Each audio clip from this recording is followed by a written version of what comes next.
Thank you sir. Operation सिंदूर पर 7 मई 2025 को हुई प्रेस कॉन्फ्रेंस के दौरान भारत ने अपनी प्रतिक्रिया को केंद्रित, संतुलित और गैर उत्तेजक बताया था। यह विशेष रूप से स्पष्ट किया गया था कि पाकिस्तानी सैन्य ठिकानों को निशाना नहीं बनाया गया। साथ ही दोहराया गया कि भारत में किसी भी सैन्य लक्ष्य पर हमले का उचित जवाब दिया जाएगा। 7 से 8 मई 2025 की रात को पाकिस्तान ने उत्तरी और पश्चिमी भारत में स्थित कई सैन्य ठिकानों को, जैसे कि अवंतीपुरा, श्रीनगर, जम्मू, पठानकोट, अमृतसर, कपूरथला, जालंधर, लुधियाना, आदमपुर, भटिंडा, चंडीगढ़, नाल, फलौदी, उत्तरलाई और भुज पर ड्रोन और मिसाइलों से हमला करने का प्रयास किया। इन हमलों को इंटीग्रेटेड काउंटर यूएस ग्रिड और वायु रक्षा प्रणालियों द्वारा निष्क्रिय कर दिया गया। इन हमलों का मलबा कई स्थानों से बरामद हुआ, जो कि पाकिस्तानी हमलों का प्रमाण है। On the night of 7th May 2025, Pakistan attempted to engage a number of military targets in northern and western India using drones and missiles. These places included Avantipura, Srinagar, Jammu, Pathankot, Amritsar, Kapurthala, Nal, Jalandhar, Ludhiana, Adampur, Bhatinda, Chandigarh, Falodi, Uttarlai, and Bhuj. These were neutralized by the integrated counter unmanned aerial system and other air defense systems. The debris of these attacks is now being recovered from a number of locations that prove the Pakistani attacks. आज सुबह भारतीय सशस्त्र बलों ने पाकिस्तान के कई स्थानों पर वायु रक्षा रडार और प्रणालियों को निशाना बनाया। भारत की प्रतिक्रिया समान क्षेत्र में समान तीव्रता के साथ की गई। यह विश्वसनीय रूप से ज्ञात हुआ कि लाहौर में स्थित एक वायु रक्षा प्रणाली को निष्क्रिय कर दिया गया। Today morning, Indian Armed Forces targeted air defense radars and systems at a number of locations in Pakistan. Indian response has been in the same domain with the same intensity as Pakistan. It has been reliably learnt that an air defense system at Lahore has been neutralized. Pakistan ने नियंत्रण रेखा पर आकरण गोलीबारी की तीव्रता बढ़ा दी है, जिसमें कुपवाड़ा, बारामूला, उरी, पुंछ, मेंढर और राजौरी क्षेत्रों में मोर्टार और भारी तोपखाने का इस्तेमाल किया जा रहा है। Pakistan has increased the intensity of its unprovoked firing across the line of control using mortar and heavy calibre artilleries in areas in Kupwara, Baramulla, Uri, Poonch, Mendhar and Rajouri sectors in Jammu and Kashmir. 16 innocent lives have been lost, including 3 women and 5 children, due to the Pakistani firing. Here too, India was compelled to respond to bring mortar and artillery fire from Pakistan to a halt. Indian Armed Forces reiterate their commitment to non-escalation, provided it is respected by the Pakistan military. Jai Hind.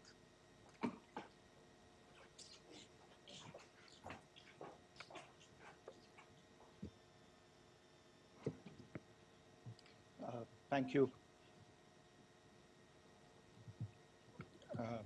Friends, this is, as I said, further to the briefing that was provided yesterday and some of the updates that have been just provided by Colonel Qureshi and Wing Commander Singh.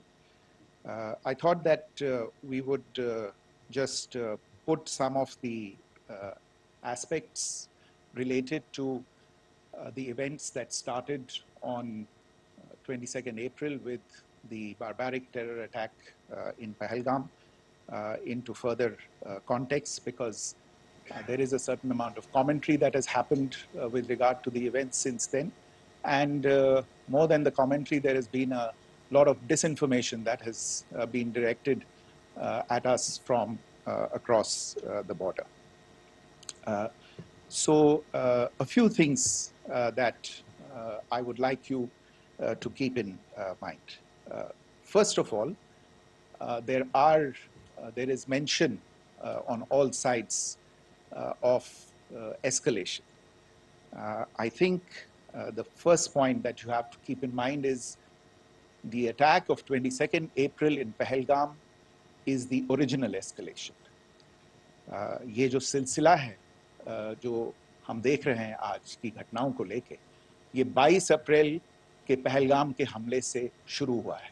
Escalation वहां पे हुआ है और उस escalation का जवाब भारतीय सेना ने, भारतीय फौज ने कल अपने एक्शन से दिया है. Secondly, I want to invite your attention to the involvement of the group calling itself the Resistance Front in these attacks. I pointed this out yesterday that this is a group that is a known front for the well-known Pakistan-based terrorist organization, Lashkar-e-Taiba. The group has been reported earlier. I mentioned to you about the Indian authorities providing information to the UN 1267 Sanctions Monitoring Committee. And in fact, we are going to be meeting with the team again very soon, and we will be providing an update to the information that we have provided earlier. But what is interesting, दिलचस्प बात यह है कि संयुक्त राष्ट्र की सुरक्षा समिति में जब पहलगाम के हमले को लेके एक प्रेस वक्तव्य जारी करने की बात चल रही थी, तो आप सोचिए किस देश ने टीआरएफ का, द रेजिस्टेंस फ्रंट का उसमें मेंशन किया जाना, उसको अपोज किया, पाकिस्तान ने. This was after the fact that the TRF claimed responsibility for this attack not once but twice, within a few hours after the incident on the 22nd of April, and then again on the morning of 23rd April. And it is perhaps only after the full gravity of the incident was realized by its masters and handlers across the border that it was managed to back off from this claim. Obviously, that retraction doesn't convince anybody. तीसरी चीज जो मैं आपसे कहना चाह रहा था, और कर्नल कुरैशी और विंग कमांडर सिंह ने कल भी बड़े स्पष्ट शब्दों में और आज भी आपसे ये बात साझा की है. जो भारतीय रिस्पॉन्स है वो नॉन एस्केलेटरी है, प्रिसाइज है, सटीक है, मेजर्ड है और कंसिडर्ड है. Our intention has not been to escalate matters. We are only responding to the original escalation, as I said, and our response has been targeted, precise, controlled and measured. Only military, no military targets have been selected. Only terrorist infrastructure in Pakistan has been hit. Now, there are, as I said, a number of issues that have been raised in commentaries, and there's a lot of, as I said, unfounded disinformation and fabrication that has come from across the border. And I would just like to use this opportunity to set the record straight on some of these issues. The first of these is Pakistan trying to wash its hands off any and all involvement with terrorism. I think the Pakistani information minister said there are no terrorists in Pakistan. And I think he was challenged on that in the television program that he was appearing on. But even if I partially repeat myself from yesterday, I think Pakistan's reputation as the epicenter of global terrorism is rooted in a number of instances where concrete evidence is available, not just to India, but to governments and authorities and agencies around the world.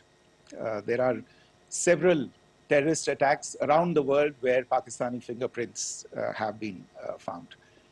I don't need to belabor the point with regard to this audience about where Osama bin Laden was found and who called him a martyr. Pakistan has also for decades pursued cross-border terrorism into India with impunity. And as I said yesterday also, in order to deliberately mislead the international community, they claimed that the terrorist Sajid Mir was dead. They came under pressure, and Sajid Mir was then brought back to life, arrested, and is now apparently in Pakistani custody.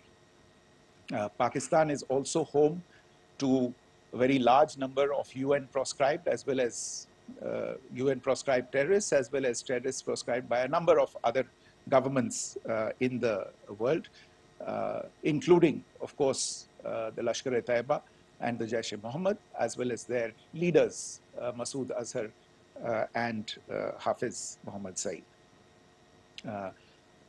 आपने देखा होगा हाल ही में पिछले कुछ दिनों में पाकिस्तान के रक्षा मंत्री और उनके पूर्व विदेश मंत्री दोनों ने इस बात को माना है कि पाकिस्तान का ऐसे ग्रुप्स के साथ जो रिश्ता है वो क्या रहा है. Both the defense minister and the former foreign minister of Pakistan, I think they've done a more eloquent job of this than I could ever do in terms of describing their country's implication in international terrorism and their involvement in housing these kinds of groups. दूसरा जो विषय है वो है पाकिस्तान का जो एक दावा है कि एक इंटरनेशनल impartial investigation होना चाहिए, एक joint investigative committee होनी चाहिए. These calls for jointly investigating this heinous and barbaric attack in Pahalgam. Again, I think you know the history well on this. You know the track record well, and it is not a bright track record insofar as Pakistan is concerned. In fact, in the pursuit of justice for the victims of multiple terrorist attacks, whether it be Mumbai in 2008, in Pathankot in 2016, or many others. But in particular for these two attacks, India had offered to cooperate. India provided forensic evidence and urged Pakistan to bring the perpetrators of these attacks to justice. We, in particular with regard to the Mumbai attacks of 2008, where a Pakistani Lashkar-e-Taiba terrorist was captured alive, India provided extensive information and evidence related to the involvement of Pakistani terrorists in this attack. Cases were registered, but you are all aware that these cases have not progressed, despite the formation of judicial teams, etc. And Pakistan has consistently stonewalled all efforts to move the investigation along. In fact, with regard to the Pathankot attack as well, a joint investigative team was formed. We gave access, unprecedented access, I should say, to Pakistani team to the site of the attack. Details of call records data and DNA, etc., were shared with Pakistan. We had shared with them details related that we had been able to access to the addresses of terrorists. We presented evidence against the office bearers of Jaish-e-Mohammed who had conspired in the attack, and the handlers of the terrorists who facilitated them and guided them in. But there has been no movement on this. So in all of this, I think the experience has not been positive, and it certainly doesn't give us the confidence now to take at face value Pakistani assertions of wishing to participate in a joint investigation. These are just delaying tactics. These are just stonewalling tactics. And in fact, there is reason to believe that Pakistan uses the evidence that we provide only to cover its tracks and, in fact, defend the terrorists who we are looking for and obstruct the path of investigation. A third point that I wanted to address was the claim that only civilians were killed in the strikes on the 7th of May. We have made the point very clearly that all attacks on the morning of 7th May were against carefully selected terrorist infrastructure, terrorist targets. It is not clear to us, in fact, seeing some of the coverage of the after effects of these strikes, including the funerals for the terrorists that were held yesterday. I think a lot of you have seen the reports and the coverage on media. If only civilians, if any civilians were killed in these attacks, I wonder what message this picture actually sends to all of you. This is a question that is worth asking. It's also odd that the funerals of civilians are carried out with the coffins being draped in Pakistani flags and state honors being accorded. As far as we are concerned, the individuals eliminated at these facilities were terrorists. Giving terrorist state funerals may be a practice in Pakistan. Doesn't seem to make much sense to us. Pakistan has also claimed that India deliberately attacked religious sites. This is completely false again. I have made it clear that the targets were terrorist infrastructure, terrorist facilities, and locations connected clearly with incidents of cross-border terrorism into India.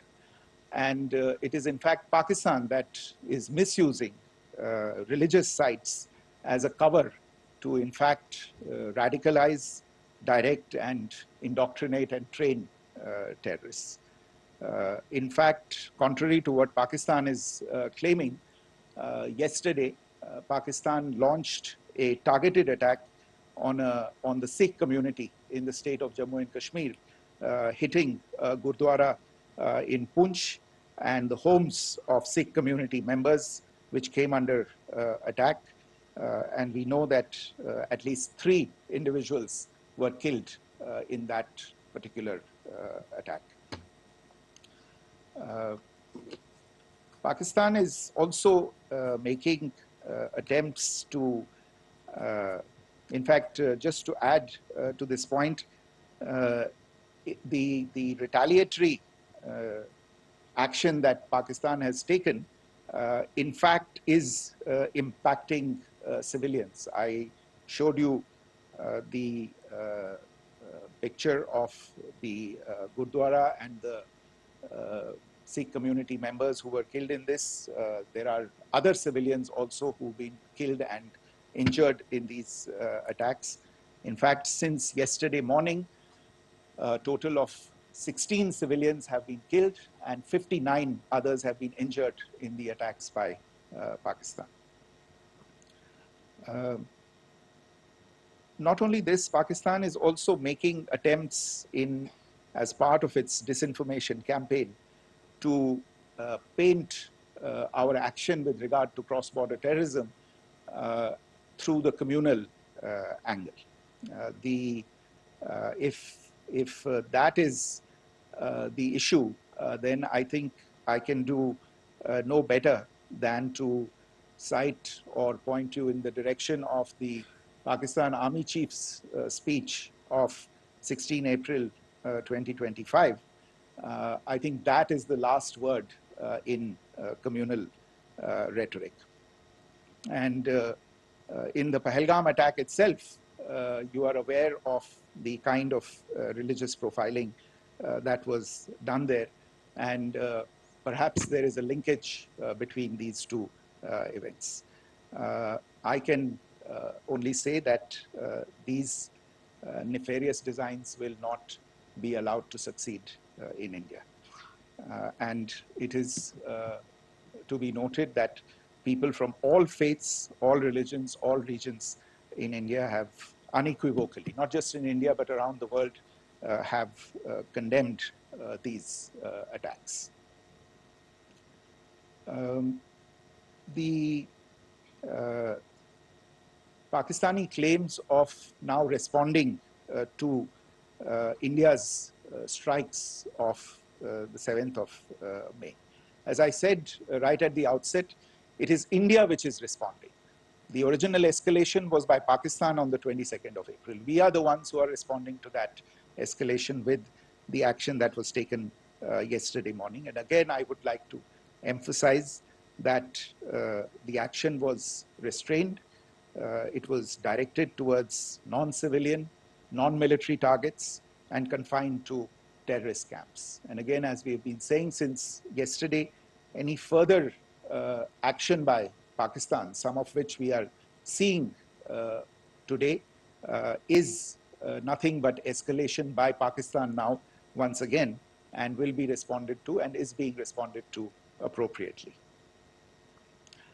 One point that I wanted to also address was the allegations to the targeting of a dam, the Neelam Jhelum project in Pakistan-occupied Kashmir. I want to say that this is an absolute and complete fabrication and a blatant lie. India has targeted only and only terrorist infrastructure, and the details of that, that terrorist infrastructure, together with the locations, were shared with you yesterday by Colonel Qureshi and Wing Commander Singh. I should note that if this kind of a claim is a pretext for targeting Indian infrastructure of a similar nature, Pakistan will be entirely responsible for the consequences that will undoubtedly follow. Finally, I want to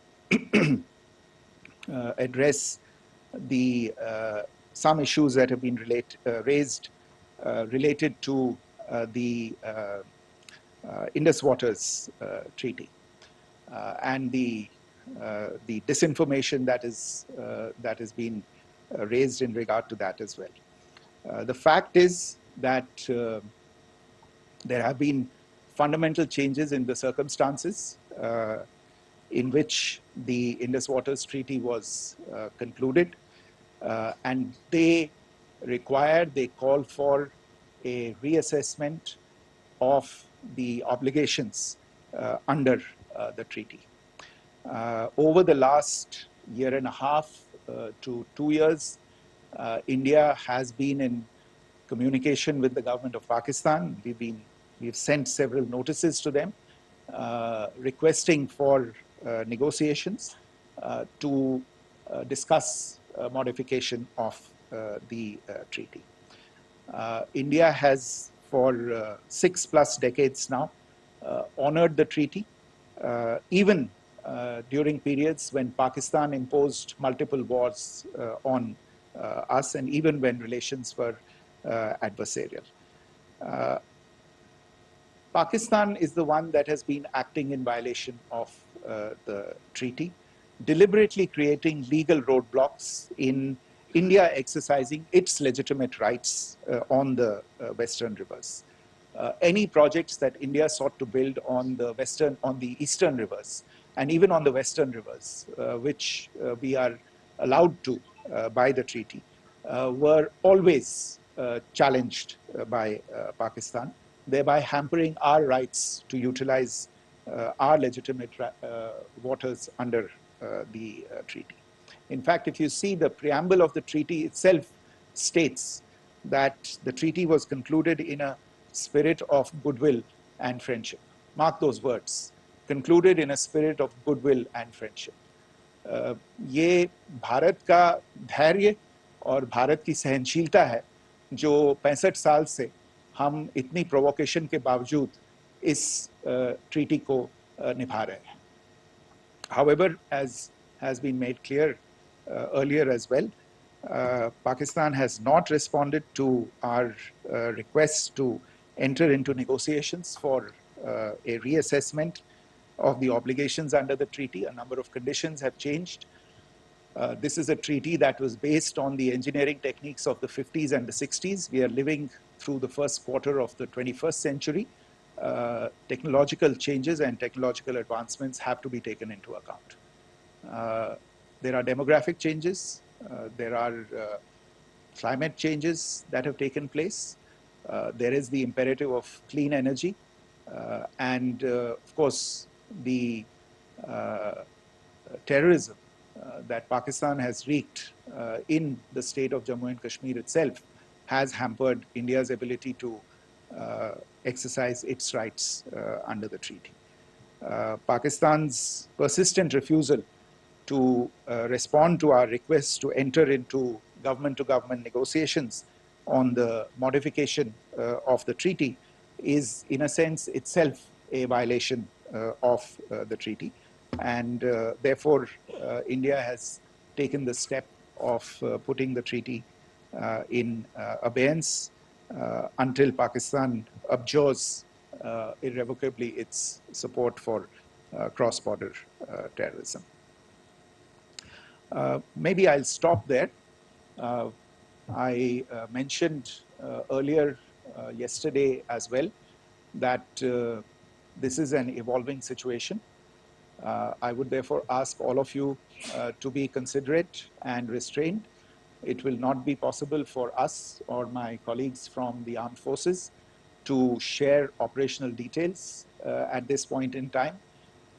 Beyond that, if you have any questions, may I have time for only a few, and I'll try to answer those questions. Okay, I give the floor to Rishabh. On Secretary, good evening. This is Rishabh from Times Now. I just wanted to understand, as per the press release that has been released earlier today, it says that we have successfully hit at the air defense of Lahore. Does it give our forces a better chances if in case of further escalation? And are there other air defense places as well at strategic location that were targeted? Rishabh, you are violating the first rule that I set out at the end of my remarks. The press release that has been issued by the Ministry of Defense today speaks for itself. It is related to operational matters. It's been released by the Ministry of Defense. As more information becomes available, it will be released at the appropriate time. Once again, please don't go into operational details at this point in time, because this is a constantly evolving situation. Yeah, go ahead.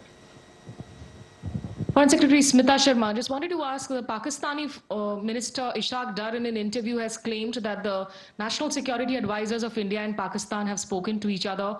If you could confirm or deny, and is complete severance of diplomatic ties with Pakistan also on the table? I have no information with regard to contacts between the two national security advisors. Insofar as diplomatic relations are concerned, you've seen the steps that were announced in response to the following the meeting of the Cabinet Committee on Security on the 23rd of April. There are no further steps that are under consideration at this moment in time. Here, go ahead. Foreign secretary, मेरा नाम मनीष है, मैं TV9 Bharatvarsh से हूं, और आपने खुद ही बताया कि कितना मिस इन्फॉर्मेशन क्रॉस बॉर्डर से आ रहा है। बल्कि ऐसा लग रहा है जैसे पाकिस्तान के प्राइम मिनिस्टर और डिफेंस मिनिस्टर तक भी प्रोपेगेंडा करने में मिस इन्फॉर्मेशन में आ गए हैं। वो कई बार तो ये तक दावा करते हैं कि हम 3 राफेल हमने गिरा दिया, इतने हमने मिग गिरा दिए, और जब उनसे पूछा जाता है तो वो कहते हैं कि सोशल मीडिया में हमने ये सब चीज़ें देखी थी। तो अगर आधिकारिक तौर पर अगर आप कुछ कह सकें इस पर, ताकि उन्हें भी समझ में आए कि इस तरह के प्रोपेगेंडा नहीं चलने वाला है। देखिए, जब सही समय होगा तो आधिकारिक तौर पे इसके बारे में सूचना दी जाएगी। लेकिन जो आपका प्रश्न है कि प्रधानमंत्री और उप प्रधानमंत्री और विदेश मंत्री, उनके रक्षा मंत्री इस तरह की बातें कर रहे हैं, तो इसमें अचरज की कोई बात नहीं है। आखिरकार ये एक देश है जिसने अपना इसका जन्म लेते ही झूठ शुरू हो गया था। 1947 में जब पाकिस्तानी फौज ने जम्मू कश्मीर पे दावा बोला, तो उन्होंने किसी ऐसे वैसे व्यक्ति से नहीं, संयुक्त राष्ट्र से झूठ बोला कि हमारा कोई लेना देना नहीं है इससे, ये लोग जो गए हैं वो तो कबायली हैं। वो तो जब हमारी फौज वहां पे पहुंची और UN के लोग, संयुक्त राष्ट्र के लोग खुद वहां पे पहुंचे, उन्होंने देखा कि वहां तो पाकिस्तानी फौज घुसपैठ करके आ गई है, उसके बाद पाकिस्तान को मुंह की देखनी पड़ी और उनको मानना पड़ा कि हाँ, उनकी फौज वहां पे कुछ समय से पड़ी हुई है। तो ये जो यात्रा है एक तरह से 75 साल पहले शुरू हो चुकी है। तो I am not surprised that this kind of disinformation is being indulged in. Yeah. Siddhant. Sir, Siddhant from Beyond. Sir, we have seen a lot of negative comments coming from the Pakistani military of escalation. If tomorrow there is an escalation, there are strikes, we know one attempt has been thwarted, what will be the Indian response to those attempts of creating more escalation? Because it is looking like it's going towards more escalation. And my second question is, are any other world powers, essentially the P5 countries, the West Asian countries, reaching out to de-escalate the current situation? Look, on escalation, we've already made our stance clear. I mean, there are two basic points. First of all, it is Pakistan that escalated on the 22nd of April. We are only responding to that escalation. And then what we have said yesterday and what my colleagues have said today, that now if there is an attempt at further escalation by Pakistan, it will be responded to in an appropriate domain. And therefore, the choice is entirely that of Pakistan to make. As to your second question, I don't think I can do better than to point you in the direction of the statements that are being made from practically every chancellery in the world and the sentiment that they are carrying. That sentiment essentially, and for the major portion, is support for the government of India in the context of the condemnation of the terrorist attack in Pahalgam on the 22nd of April. There is wide recognition of the government of India's right to respond to these attacks in self-defense, and of course, a desire to ensure that there is not further escalation. I think these statements speak for themselves. Yeah. There. Sir, this is Mausami from India Today. Now, in the all-party meeting, we have learned that the defense minister has said that, in the Operation Sindoor, almost 100 terrorists were killed. Would we have any details about what is the number like, and also about if there were any big faces, masterminds, terrorist masterminds who were in fact killed? There is also a report that Masood Azhar's family's 10 members have been killed, and Rauf Asghar, who was actually the mastermind of Pulwama, he's also been badly, severely injured. I don't have information at this point in time to share with you on these issues. But as I said, I think, there is so much information out there on television, in the news media, in social media, that it sometimes looks like a long time has passed since this. Please understand that slightly over 36 hours only have passed since this operation was undertaken. Let us have some patience. Information will come out and will be shared in due time. Shudi. Thank you, Foreign Secretary. Shruti Ranjan from Bloomberg. Sir, could you give us any understanding whether India has moved the IMF or the World Bank to kind of, sensitize them about the the bailout that Pakistan has, and the kind of stuff that the Pakistan government is doing?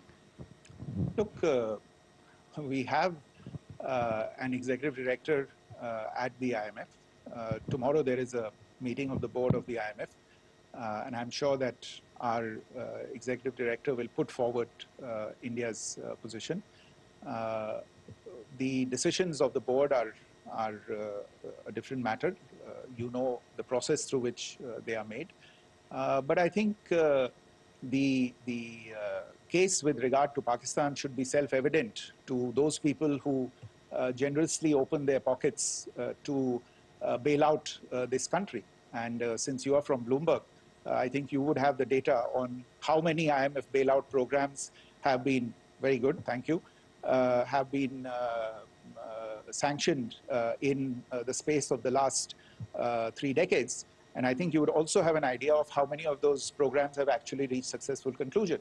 Probably not many. So I think this is a decision that board members have to take by looking deep within themselves and looking at the facts. So we can, one last question, sir. Yeah. One last question. Foreign Secretary, I'm Siddhant from CNN News 18. I would like to know, since it's an opportunity to speak to you, I would like to know the response coming from United States since last 3 weeks. Saudi Arabia, Qatar. In fact, Prime Minister Modi spoke to Qatar before the strikes that evening. Perhaps how do you read the support coming from these countries? Perhaps traditionally they were seen on the other side. This time around, their statements are strong worded. In fact, India-Saudi joint statement also had a very strong condemnation, strong worded condemnation.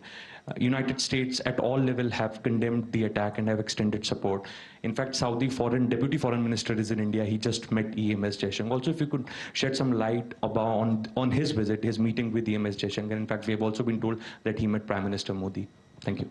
Look, all the countries that you named and many others, we have been in touch with them. The Prime Minister has spoken to a large number of world leaders. A large number of world leaders have called him, as have called the External Affairs Minister. As we speak, there are conversations going on today as well with world leaders. And your assessment or conclusion of the general tenor of these messages is very much on point. And I think this is a recognition of the fact, firstly, of the barbaric nature, the unprecedented nature and character and features of the attack in Pahalgam, and a recognition of India's right to respond to this, and also a recognition of the fact that in responding, we have been nothing but responsible and have done so in a restrained, in a measured, and in a non-escalatory manner. I think that counts for something. People have taken that into account, and that is what is explaining the kinds of reactions that we are seeing. And we appreciate the sentiments and the statements that have been made by the vast majority of world leaders. Yes, the Saudi Minister of State for Foreign Affairs is in Delhi. He had a meeting with the External Affairs Minister earlier today. I don't have further details at this moment, but if there are details, the ministry will share them at some point with you. Thank you. I think that's all we have time for today. We'll join you again soon. Thank you all. Thank you.